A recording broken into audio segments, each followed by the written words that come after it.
Yeah, for anybody who's younger, I would say try not to be easily swayed by what you see on your timelines. Everything's kind of fake. You kind of have to like be extremely skeptical of like everything. For example, when I was younger, I was very easily malleable. Some guy would show up on my Instagram reel saying like, your 20s and 30s are for grinding. You're not supposed to have any fun. And then I'd be like, oh shit, I guess I'm not supposed to have any fun. And then some other person would come and be like, life is all about balance and it's all about like not grinding, the opposite. And then I'd start thinking in that direction. And obviously, as you get older, this is so clearly not the right way to live life. But if you're younger, it's kind of hard to differentiate between someone who's actually giving you advice and someone who's low key giving you advice because they want you to subscribe to their newsletter or they want you to join their course or because they just want to get followers and they know that this hook just always gets views. And this hook may be old, they don't even really believe anymore. But because they want to keep growing, they need to keep saying the same thing. You have no idea what my incentive is to show up on this podcast. You've listened to me for like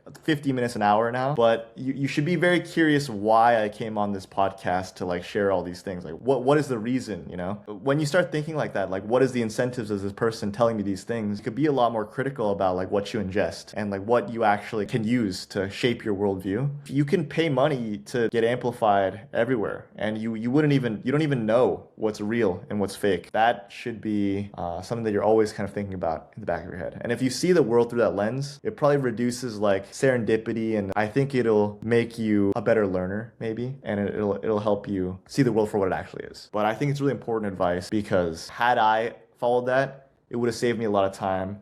I would have worshipped way fewer false idols, and I would have gone earlier into the path of like building my own model of how I wanted to see the world and what it looks like to be the founder that I wanted to be and build the company that I wanted to build. So yeah, that's my piece of advice.